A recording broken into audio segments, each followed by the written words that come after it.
What is going on, everybody? Welcome back to Phones and Drones. So you guys saw the unboxing video of this channel earlier this week, and I want to go ahead and give you my full review of the LG Velvet. For those of you that didn't see that unboxing review, you do have LG's latest, more modern day smartphone. Yes, there's a lot of concern or questions, I should say, more so about, was this originally supposed to be the LG G9? Clearly, they decided on going through a different naming scheme and design, so I think it was definitely right of them to rename it and start fresh. With this, you have that 6.8-inch POLED display. You are getting that kind of taller than normal aspect ratio with that 20.5 by 9 instead of 19 by 9. You have those 48 megapixel main camera on the back. You're also going to have an 8 megapixel ultra wide, 5 megapixel depth sensor, and those LED flashes. This is capable of 4K recording at, I believe, 30 frames per second max. You have a Snapdragon 765G. So yes, that means this is 5G capable as a mid-range device. And I'll quote that because it is still somewhat of a higher range than some of the new mid-ranges that have come out. You have 6 or 8 gigs of RAM and a 4300 milliamp hour battery. I believe that uses actually I think it's Quick Charge 3, or I'm sorry, Quick Charge 4.0 actually, with USB Power Delivery 3.0. You have 25 watt fast charging in the box, so you can get a decent charge pretty reasonably quick. It's not too heavy. It actually weighs about 180 grams, so not too awkward like some of the other heavier phones like an iPhone 11 Pro Max or something like that. You're getting Android 10 out of the box and a micro SD card expansion slot if you wanted.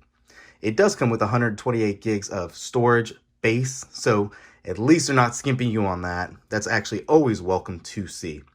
You are getting dual sounding speakers. You're getting that bottom and the earpiece speaker. And let me go ahead and actually launch a video and give you guys a sound test on that once this finishes updating. So we'll get our decibel reader here. Let's go ahead and find some copyright-free music so this doesn't get tore down.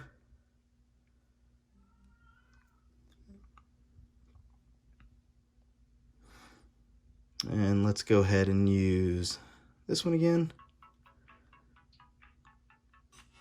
There we hit a max loudness level of 111.1 on the meter. That's actually pretty good. What you can't tell from that is how immersive that sound does really sound. It's not just loud and distorted. It actually feels like there's some depth behind it. And for those of you familiar with LG phones, you'll know they have like boom sound that they originally kind of really pioneered, we'll say, with that different like sound chamber they had in some of the older models. That is not here. However, it does still sound really good. I've had no issues with sound quality at all. And as a rarity as well, you actually do have that 3.5 millimeter headphone jack. One call out for those of you that are looking to possibly pick this up in the US, there are workarounds for this, but I do want to show you that you will get this awkward dual clock because it's thinking that obviously this is the Korea variant. We're not in Korea. Locally in Florida, it's 9:22 a.m.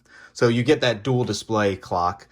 There's ways to override it if you want to kind of go that route, but just out of the box for everyday Joe Blow, keep that in mind. It will be an awkward situation. But on the actual home screen and actually on the AOD display, you can see it shows your local time just fine. Now, I want to go ahead and throw up some pictures and video samples for you of this device because I actually think it was really good. I think these cameras that they put in here, all of them, the ultra wide, regular, they all look really good.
I wish there was a macro lens. Like I said, for those of you that follow the channel, I really like the macro lens on the Poco F2 Pro and on my OnePlus 8 Pro as well, but that's not here nor there. But if you guys are a fan, keep that in mind that it's missing.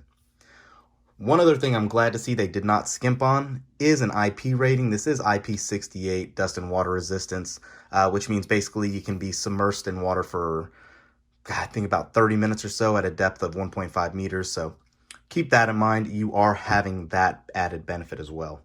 With the exchange rate, since it's not technically available yet in the US, this runs about $730. It will be released at some point in the US. LG did just say that, so keep that in mind. If you're looking at it, you might want to hold off and wait till it is officially released here as well. Gaming has been really fluid, actually. The 765G has worked really good. You can see it right here. It's running the games with no issue. Usually I play PUBG Mobile as well as some other games as well, and it works really good. You couldn't tell it was a mid-range processor. Aside from that, guys, what else would you like to know? It's been a really impressive device. The tapering on these edges make it really easy to hold. It's been fun to use. What other questions you have? Leave a comment down below. Thumbs up this video, and we'll catch you in the next one. Thanks for watching, guys. Peace.